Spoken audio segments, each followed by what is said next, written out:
Wife told her husband, "You're just my ATM. I'll replace you when I'm done." What he did crushed her. Under the golden lights of the banquet hall, with music swelling and guests raising their glasses in cheer, Amara leaned in close to her husband, her smile wide for the crowd but her words sharp enough to cut through his soul. "You're just my ATM," she whispered, her jeweled fingers tightening on his arm. "When I'm done draining you, I'll replace you like a broken card." For a moment, Cheek's face froze. Then, to her surprise, he smiled. Not the smile of a broken man, but the chilling smile of someone who had been waiting for this exact moment. And what he did next would crush her more brutally than she ever imagined. Cheeky didn't respond. He simply raised his glass, tapped it softly against hers, and let the crowd cheer as though they were the perfect couple. To everyone else, they looked flawless, wealthy, powerful, enviable. But beneath his calm exterior, something inside him shifted. That one sentence, that venomous truth, was the final nail sealing a coffin he had been quietly building for years. As Amara turned her attention back to her girlfriends, laughing a little too loudly, flaunting the diamond necklace he had bought her, Chica's gaze lingered. Every tilt of her head, every smug glance she threw his way, every casual insult disguised as a joke, it all pieced together like a puzzle he had ignored for too long. His fingers brushed against the inside pocket of his tailored jacket, feeling the crisp fold of the divorce papers tucked neatly within. He had carried them for weeks waiting. Tonight she had just signed them with her own arrogance. He excused himself, stepping outside into the cool night air where the city hummed beyond the gated estate. His friend Sagan leaned against the black G-Wagon, arms crossed, scanning the party from a distance. Cheeky handed him his phone without a word and pressed play. The recorded whisper spilled into the night air. Amara's mocking voice, every syllable as clear as if she stood beside them. Segun's jaw tightened. "This woman will bury herself if you let her. You want me to move now?" Cheek's smile never wavered. "Not yet. Let her dance. Let her believe she's winning. A thief shows her hand only when she thinks no one is watching." He took back the phone, sliding it into his pocket with surgical precision. "When the curtain falls, Sagan, she won't just lose me. She'll lose everything she worships." Inside, Amara's laughter rang out again. Cheeky straightened his tie, his face calm, almost serene. As he stepped back into the hall, she would never see it coming. The laughter inside the hall was thick with perfume and pride, and Amara was the star of it all. She moved like a queen among her circle of friends, her gold dress shimmering beneath the chandeliers, her voice carrying across the table as though she wanted the whole world to hear her. "My husband," she said with a toss of her head. The corners of her lips curled into a smirk. "Without me, he wouldn't even know which fork to use at dinner. I made him presentable." Her friends erupted in laughter, sipping their champagne as if cruelty was another delicacy on the menu. Chike sat quietly, his hand resting on the stem of his glass, his eyes fixed on her with the patience of a hunter. Every insult tonight was no longer a wound but evidence, fuel carefully gathered for the fire he was preparing. He said nothing, only nodded when one of the older guests tried to draw him into conversation. He had learned the power of silence, the way it unnerved a guilty soul more than a raised voice ever could. As the party wound down, the wives dragged their husbands onto the dance floor, the band playing a soft high-life tune that drifted through the air like smoke. Amara, however, slipped away with a sly glance at her phone. Cheeky noticed. He always noticed. He leaned back in his chair, watching her heels click against the marble as she disappeared down the hallway toward the restrooms. The moment she rounded the corner, her face changed. The smile she wore for the crowd vanished, replaced by something sharper, greedier. She pressed her phone to her ear, her voice low but urgent. "Yes, baby, just give me time. 3 months. I'll clean him out completely. He'll never see it coming. Then we're gone. London, Paris, wherever we want." Her laugh was softer now, intimate. "Trust me, he's blind. He thinks he needs me. I control everything." What she didn't know was that she wasn't alone. Segun, discreet in a waiter's jacket, stood just down the corridor, a small recording device tucked into his pocket. He didn't move, didn't breathe too loud, just waited until her footsteps faded and then turned on his heel, the ghost of a smile on his lips. When Amara returned, she was once again the flawless wife. She dabbed at her lipstick, adjusted her necklace, and slid back into her seat as though she had simply been powdering her nose. "Darling," she said sweetly, brushing Chiki's shoulder with a feigned tenderness. "Are you ready to leave?" Chiki stood and offered her his arm. The perfect gentleman, but as they walked out beneath the glittering lights, his mind was already racing. Pieces of a plan falling into place like steel gears locking together. He had the first recording from earlier.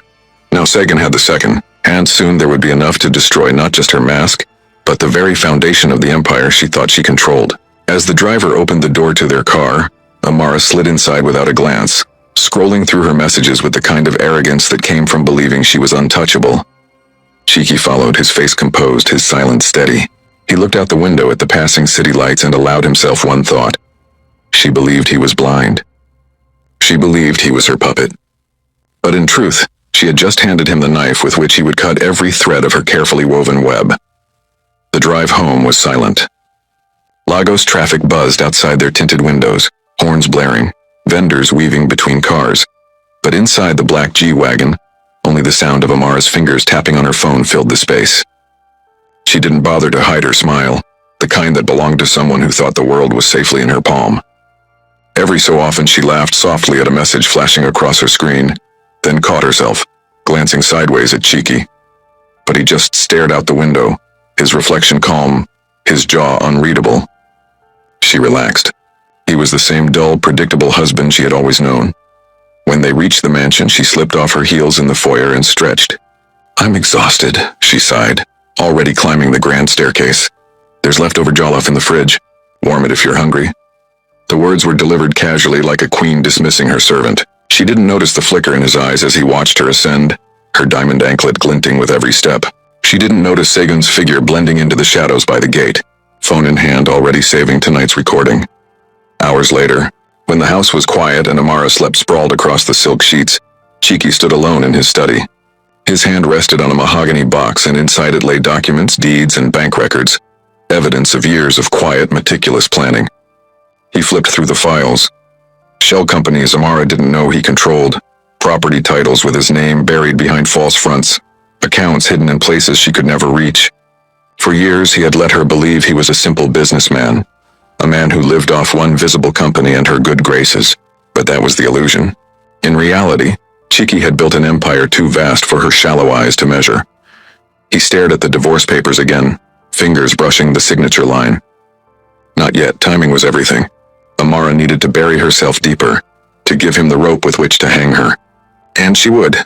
Greed always loosened the tongue. The next morning, Amara swept into the dining room in a silk robe, sunglasses perched on her head, though it was barely 8 a.m.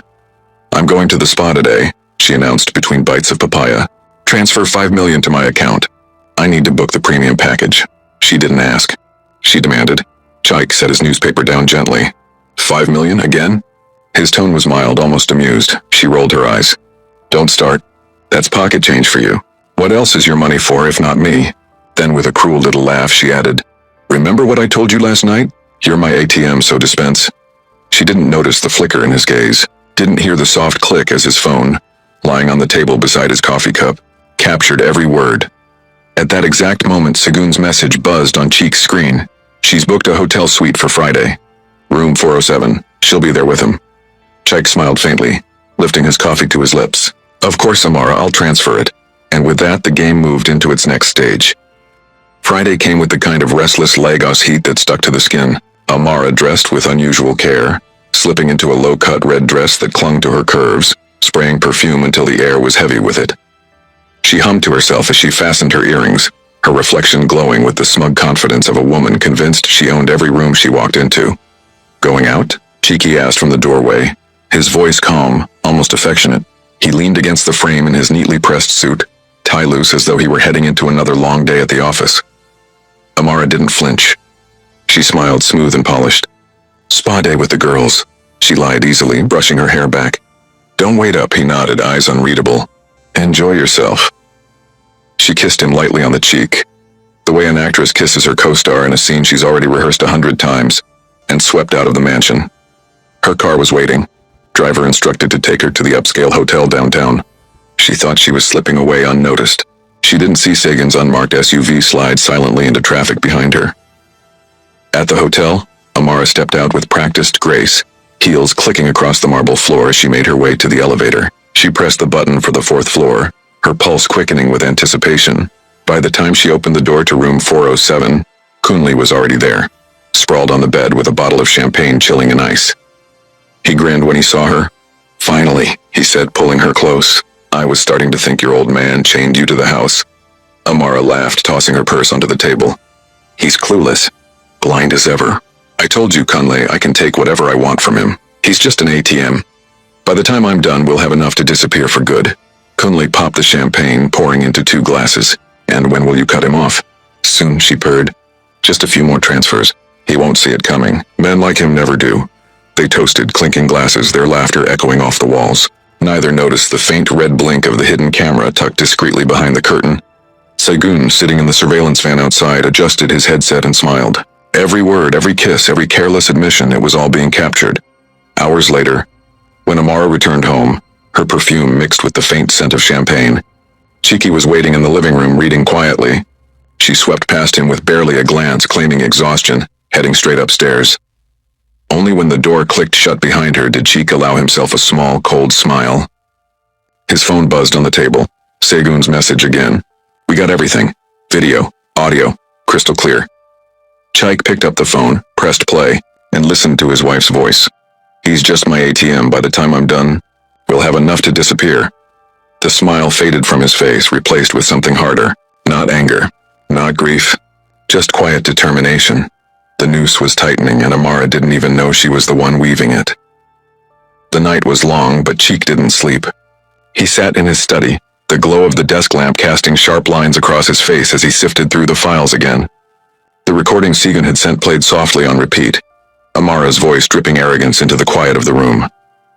Each time she laughed about replacing him, each time she called him her ATM, the sound carved deeper into his memory, not as pain anymore, but as fuel. He opened a drawer and pulled out an old photo album, one Amara hadn't touched in years. Inside were carefully preserved wedding pictures, her in a white gown, radiant, eyes fixed not on him but on the ring glinting on her finger. He remembered that day vividly. The church was full, the choir sang loudly, but in a quiet corner of the reception he had overheard her bridesmaid whisper, "At least you got a rich one. Ride it out until something better comes along." Amara's laugh had been soft, almost hidden, but he had heard it. He had chosen to ignore it then, to bury the sting under the hope that love could grow. But now, with every betrayal revealed, those buried whispers rose back to the surface like ghosts he could no longer silence. Chik closed the album and leaned back, his gaze sweeping the walls of his study. Every certificate, every award, every newspaper clipping spoke of his accomplishments. Yet Amara had dismissed them all, reducing him to nothing but a bank card in her mind. What she never knew, and what he had carefully concealed, was the true extent of his empire. She believed his wealth came from one visible company, a logistics firm that she paraded as her husband's little business. But in truth, that was just the front. Chik had learned early that power was safest when hidden. Through shell corporations, silent partnerships, and discreet investments, he owned shopping plazas, luxury apartments, and even the very spa Amara frequented with her friends. She had been bragging about her appointments there, never knowing she was spending his money in his own establishment, padding his profits with every visit. He rose and walked to the safe hidden behind a bookshelf, entering the code with steady hands. The door opened with a soft click, revealing neatly stacked binders, property deeds, share certificates, bank statements, proof that while Amara believed she was draining him, he had already insulated every naira, every asset far beyond her reach. He picked up the divorce papers again, studying the legal lines. Not yet. If he revealed them now, she might still find a way to twist sympathy in her favor, to crawl back with tears and excuses. No, he needed her exposed, stripped bare before everyone she valued, before every circle where she had worn her crown of pride. Only then would the fall break her. The grandfather clock in the hallway struck midnight. Chiki closed the safe, locked it, and poured himself a glass of water. He took a slow sip, staring into the dark window, his reflection staring back. In the silence, his mind was a storm of memories, every insult, every betrayal, every reminder that the woman upstairs had never loved him. Only the weight of his wallet. But soon, very soon, that wallet would snap shut. And when it did, it wouldn't just starve her, it would suffocate every illusion she had built. Upstairs, Amara stirred in her sleep, dreaming of trips abroad and riches she thought were already hers. She had no idea that her countdown had already begun. Morning sunlight poured into the mansion's dining room, scattering across the glass table where Amara sat scrolling through her phone. She barely glanced up when Chiki entered, dressed sharply for the day. Without even greeting him, she spoke as though issuing orders to a staff member. "I'll need another transfer today," she said casually, spearing a slice of mango with her fork. 10 million. There's a new boutique opening on Victoria Island and I want to be the first to shop there. Chik folded his newspaper neatly, his eyes settling on her. 10 million? He asked softly. almost like he was confirming a detail for an accountant. Amara rolled her eyes, setting down her fork with a little clatter. Don't look at me like that, cheeky. It's nothing for a man like you. What else is your money for if not me?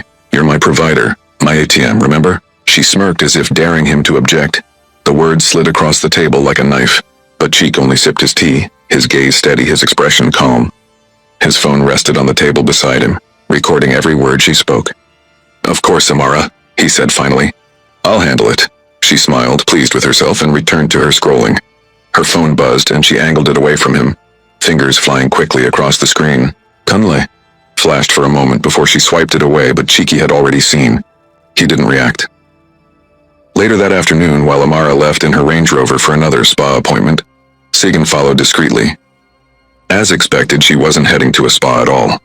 She met Kunle in a quiet cafe, their heads close together, laughter spilling between them as she leaned across the table. Segan's camera captured everything.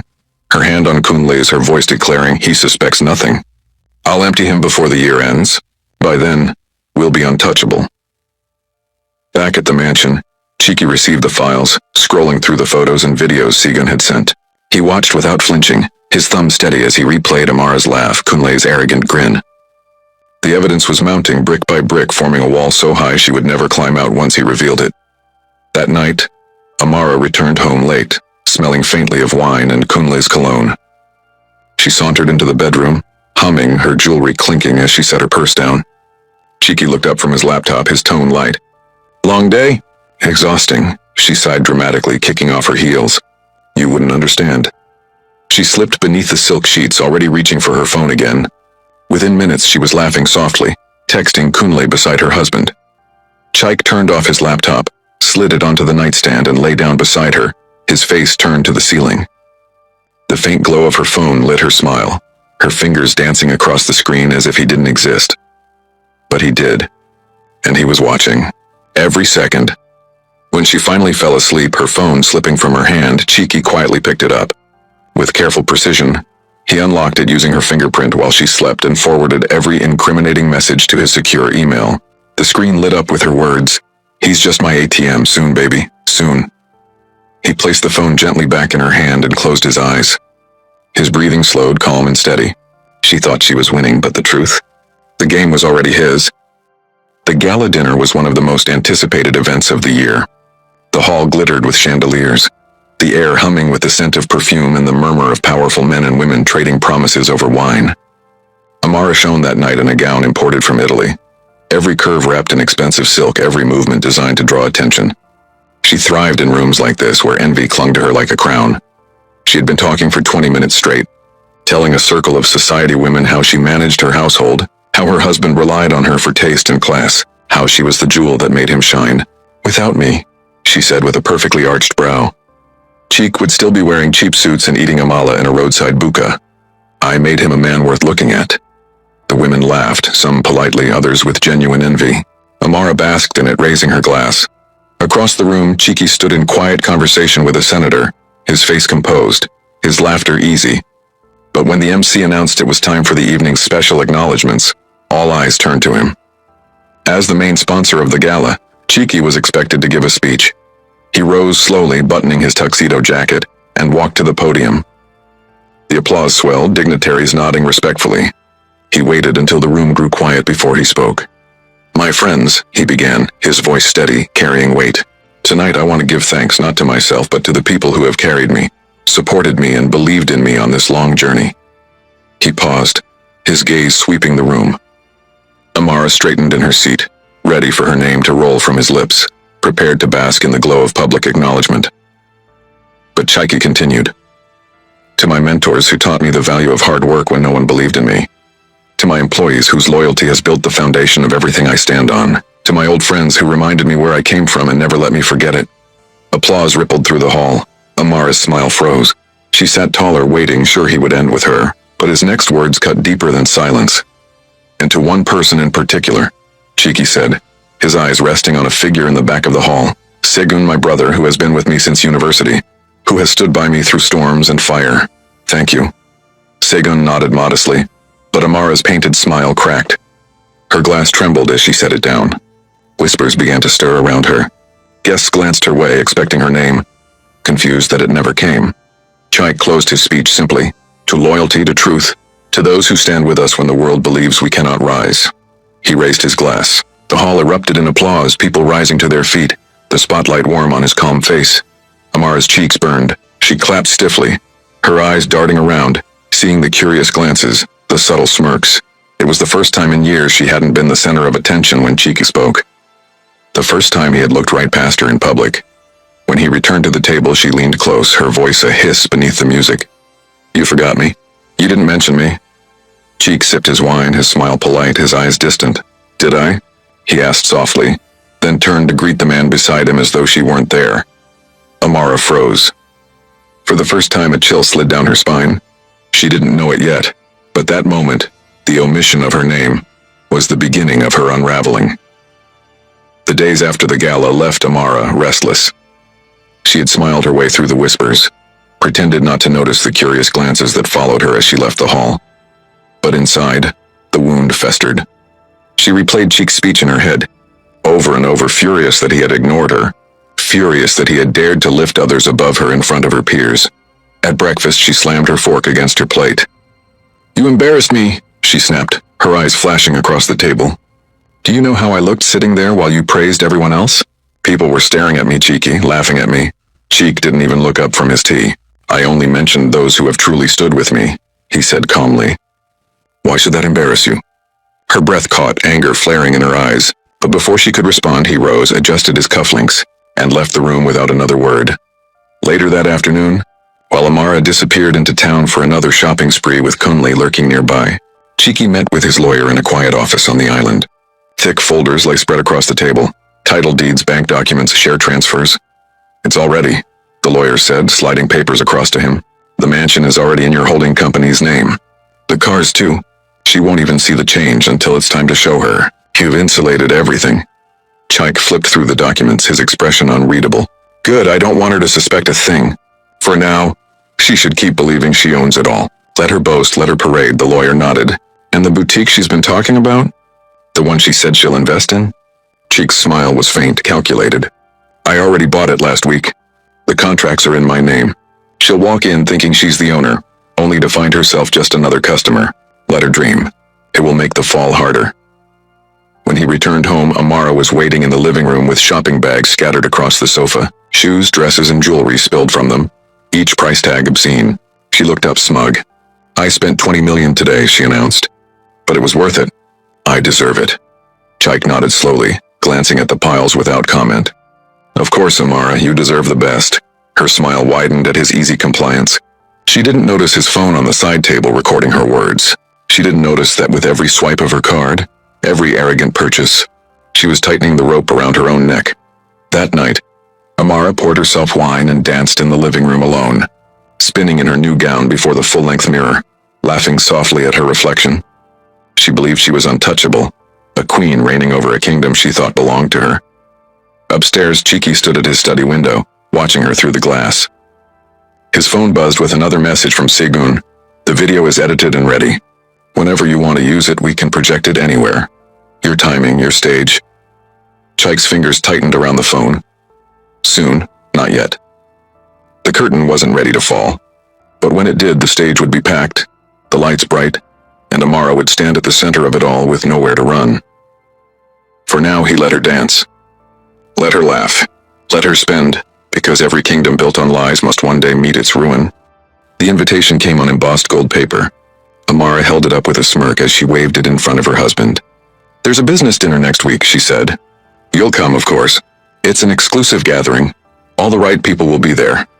Chaik's eyes lingered on the card, his lips curving into the faintest smile. "Of course," he replied. The night of the dinner, Amara outdid herself. She wore a glittering gown, her hair swept high, diamonds at her throat. She wanted to dazzle, to prove to everyone in that room that she was not just a wife but the wife. As they entered the ballroom, she clung to Cheek's arm as though presenting him like a prize she owned. The evening unfolded with wine, laughter, and speeches. Amara floated from group to group, boasting of her lifestyle, her influence.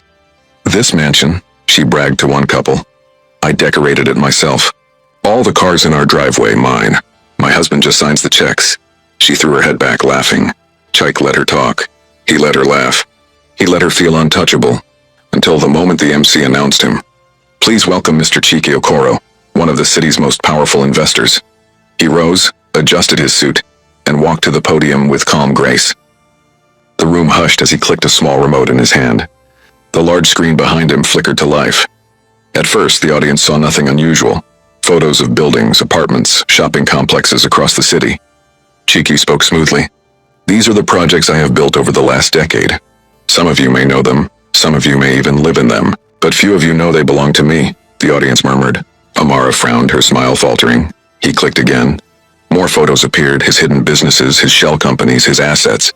One by one, the facade she had always dismissed as his little business crumbled, revealing an empire. And finally, Chiki said, his voice calm but cold, I want to thank my wife for reminding me of my true role in her life. She calls me her ATM, she has told me so more than once. He pressed play, Amara froze. Her voice filled the speakers, sharp and mocking. You're just my ATM. When I'm done with you, I'll replace you like a broken card. The room gasped. Heads turned. Hands flew to mouths. Amara shot to her feet, her face drained of color. This is a lie. Someone must have doctored that recording. But Cheek wasn't finished. He clicked again. Another recording played. Her phone call with Kunle at the hotel. Yes, baby, just give me time. I'll clean him out completely. He's blind. Soon we'll be gone. The room erupted into whispers. Amara's parents, seated at the far end of the hall, looked horrified. Business associates shook their heads. Some laughed in disbelief. Amara staggered forward, her hands trembling. Chiki, stop this. Not here, not in front of everyone. But Chiki's gaze was steady, his voice cutting through the chaos. For years you mocked me. You believed I was blind, that I was nothing but a wallet you could drain. But the truth, Amara, is that I saw everything. I heard everything. And now, so is everyone else. Her knees buckled. The diamonds at her throat suddenly felt like chains. The screen went black. The silence was deafening, and in that silence, Amara's world began to collapse. The ballroom had erupted into chaos, but Chiki's calm voice had sliced through it like steel. Amara had stammered, denying, blaming, doctored recordings, but the weight of the evidence had already turned every eye against her. Guests whispered, shaking their heads. Kunle, who had been standing near the bar, quietly slipped out of the hall, his cowardice unnoticed by most, but not by Cheek. When the dinner ended, Amara tried to cling to Cheek's arm, desperate to maintain appearances. Please, she hissed through clenched teeth, her smile painted on for the crowd. Don't humiliate me further. We'll talk at home. Chiki leaned close, his breath warm against her ear, his words ice. Home? You have no home. The ride back was suffocating. Amara's parents, seated behind them, remained silent, their faces stone. They had seen everything, heard every word played on that screen. Her mother clutched her handbag like it was the only thing tethering her to reality. Her father's eyes burned with shame. When they reached the mansion, Chiki didn't head upstairs. Instead, he gestured for everyone to sit in the main living room. The chandeliers cast harsh light on Amara's trembling form as she perched on the edge of the sofa, her gown pooling around her like a broken crown. Cheek? Her mother began softly, almost pleading. Perhaps we can handle this matter privately. Every marriage faces storms. Chike's eyes cut to her, steady, unflinching. Madam, storms end. This is a flood and your daughter is the one who opened the gates. He pulled out his phone again and played yet another recording. Amara's voice, venomous, dismissing him in front of her friends. Without me, he'd be nothing. He doesn't even deserve me. Amara's father slammed his cane against the floor. Shame, he barked. Do you know how you have disgraced this family? This man gave you everything and you spat in his face. Amara's tears spilled at last, hot and desperate. She crawled forward, gripping Chika's hand. Please, I was angry. I didn't mean those words. I was careless, foolish. Forgive me. Chike looked down at her, his eyes colder than she had ever seen them. He gently removed his hand from her grasp. Forgiveness? His laugh was hollow, void of joy. Amara, I gave you years. I gave you loyalty. I gave you silence while you mocked me in every room. Forgiveness is a currency you never saved. Her pastor, summoned by her parents in desperation, arrived at that moment, robe flowing, Bible in hand. My son, he began gently. Marriage is sacred. Vows are not to be broken so easily. Can there not be restoration? Chiki met his gaze, calm but resolute. Pastor, restoration is for what is cracked. This is shattered, and she is the one who swung the hammer. He stood, pulling out the crisp papers from his jacket pocket. The divorce decree, signed and sealed, fell onto the table with a weight that echoed louder than any sermon. This, he said firmly, is my restoration. Amara sobbed openly now, clutching the hem of his suit trousers. Don't do this. I'll change. I'll be better. Please, Chike, I'll die without you. He looked down at her, and for the first time that evening his voice carried not anger but finality. No, Amara, you'll live. You'll live to remember this moment every day, in every mirror, and every whisper from the people you thought admired you. And that memory will crush you long after I'm gone. Her parents looked away, ashamed. The pastor closed his Bible quietly, realizing there was nothing left to say. Chike turned, his footsteps steady, and walked out of the room, leaving Amara collapsed on the marble floor, her sobs echoing through the mansion that no longer belonged to her. The next morning, Amara awoke on the living room floor. Mascara streaked down her face, her gown wrinkled, her body stiff from a night of sobbing. For a brief moment she thought it was a nightmare, that Cheeky would come downstairs, kiss her forehead, and pretend nothing had happened. But when she opened her eyes, the reality was harsher. The divorce papers still lay on the table, and the house felt emptier than it ever had before. She dragged herself upstairs, splashed water on her face, and rehearsed her plea in the mirror. She could win him back. She had always been able to twist men with her charm. Cheeky was stubborn, but she still had the mansion, the cars, the accounts. She would lure him back with the one thing he could never resist, her presence. That illusion lasted until the knock at the door. A stern-faced lawyer, flanked by two uniformed officials, handed her a folder. Mrs. Okoro, he said formally, this is notice of transfer. Effective immediately. The residence, vehicles, and luxury assets you claim as yours are no longer in your possession. They have always been the legal property of Mr. Chike Okoro, and have been reassigned under his holding companies. You are no longer entitled to remain here. Amara's jaw dropped. That's impossible. This is my house. These are my cars. The lawyer's eyes held no sympathy. Check the deeds.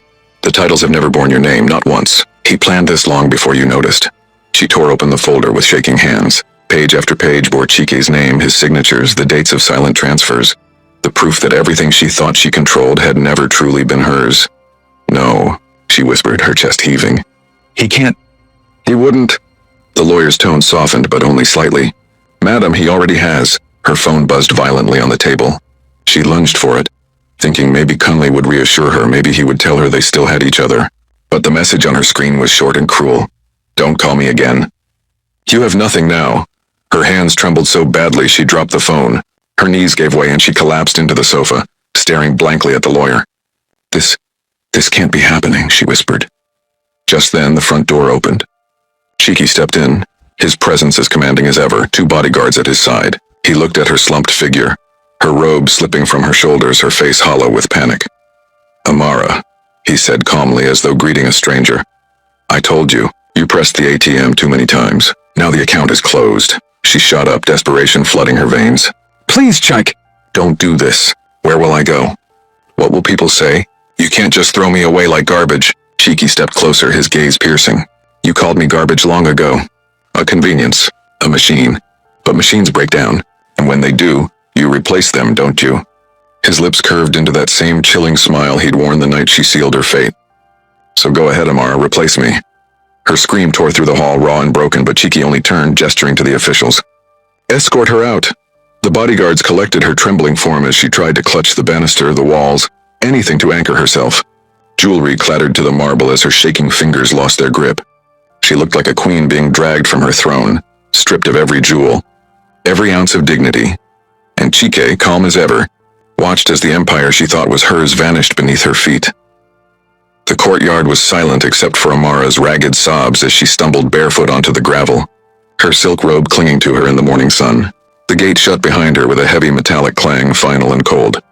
Bags of her clothes and trinkets were dropped unceremoniously at her feet, as though even the servants wanted no part in her downfall. Neighbors peeked from behind curtains, their whispers already spreading like wildfire.